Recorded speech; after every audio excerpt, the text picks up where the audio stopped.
Halo, kembali lagi bersama Klinik Bimbel. Kali ini kita akan membahas tentang tahap pembelahan meiosis. Oke, kita cek dulu kriteria atau sifat-sifat di meiosis ini ada apa aja. Yang pertama, itu dia terjadi pada sel gamet atau sel kelamin. Karena kalau tadi yang mitosis itu kan terjadi pada sel tubuh ya. Kemudian, yang kedua, dia akan menghasilkan 4 sel anak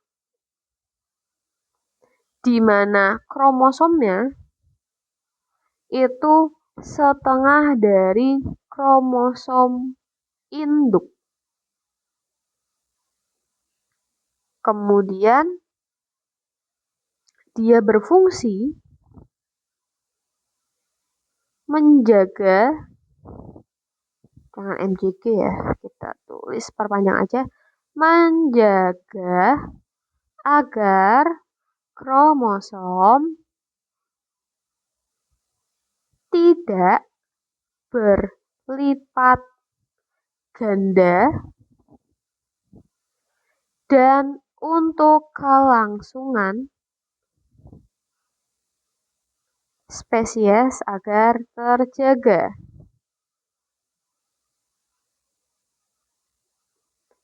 Kemudian yang terakhir, dimulai dengan replikasi kromosom pada interfase. Selanjutnya kita akan bahas tentang fase meiosis 1. Jadi meiosis itu ada fase 1 sama fase meiosis kedua. Nah, fase meiosis 1 yang pertama kita bahas itu ada yang namanya profase 1.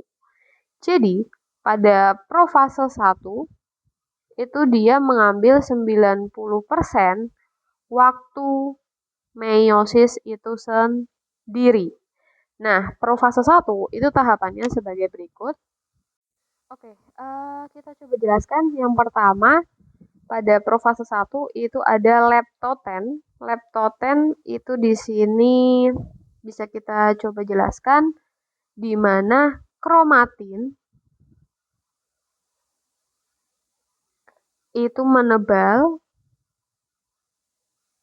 kemudian membentuk kromosom. Kemudian untuk zigoten, itu kita tulis pakai warna yang berbeda aja. Zigoten itu adalah pembentukan bivalen atau sinapsis, atau bisa dibilang kromosom yang sudah terbentuk tadi, kromosom homolog, itu mulai berpasangan.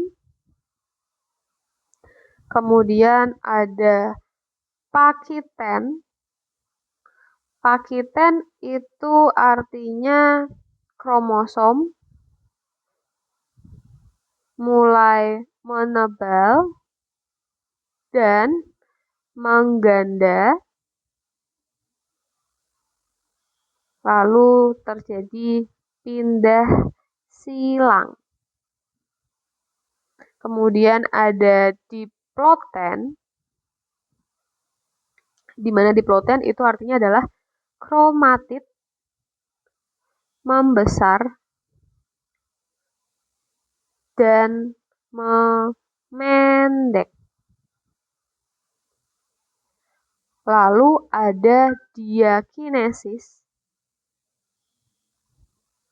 Diakinesis ini kan membran inti sel mulai menghilang ya. Kemudian terbentuk juga serat gelondong.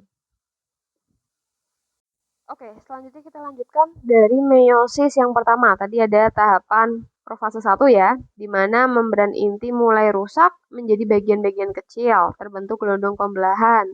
Benang-benang kromatin memadat menjadi kromosom, dan kromosom homolognya mulai berpasangan, terjadi pindah silang yang sesuai di antara kromatid. Oke, Jadi tadi ada leptoten dan lain-lain itu masuk ke profase 1. Sekarang kita lihat metafase 1, seperti ini gambarnya, di mana kromosomnya berjejer pada bidang pembelahan. Kemudian ada anafase 1, gambarnya seperti ini, di mana kromosom yang homolog atau berpasangan itu memisahkan diri dan bergerak ke kutub yang berlawanan. Lalu ada telofase 1, di mana kromosom memisahkan diri, bergerak ke kutub yang berlawanan, membran inti mulai terbentuk kembali, dan terjadi sitokinesis menyebabkan terbentuknya dua sel anakan yang bersifat haploid. Ingat, ini semua adalah meiosis pertama. Kemudian, untuk meiosis kedua, ini adalah tahapannya, meiosis kedua. Yang pertama ada profase, membran intinya mulai rusak, menjadi bagian-bagian kecil dan terbentuk gelondong pembelahan. Kromatid mulai bergerak ke bidang pembelahan. Kemudian metafase 2, kromosomnya berjejer di bidang pembelahan. Anafase 2, kromatidnya terpisah dan bergerak ke kutub-kutub yang berlawanan. Dan yang telofase itu adalah nukleusnya mulai terbentuk, kromosom terurai membentuk kromatin, dan sitokinesis terjadi. Nah, ini adalah tahapan dari meiosis 1 dan juga meiosis kedua. Nah, sekarang kita lihat perbedaan antara mitosis dengan meiosis. Kita review ulang. Yang pertama, untuk mitosis itu tujuannya adalah untuk pertumbuhan dan regenerasi. Kalau meiosis itu adalah gametogenesis. Kemudian selnya itu sel somatik atau tubuh, sedangkan meiosis itu sel gamet atau kelamin. Sifat anaknya identik dengan induknya kalau mitosis, dan kalau meiosis tidak identik karena dia setengah kromosom ya. Nah, jumlah kromosom sel anak ini sama dengan induk kalau misalkan meiosis setengah dari sel induknya. Untuk pindah silang tidak terjadi, sedangkan meiosis terjadi kalau proses pembelahannya terjadi satu kali proses dan ini terjadi dua kali proses. Jumlah anaknya mitosis 2 sel dan meiosis ada 4 sel anak.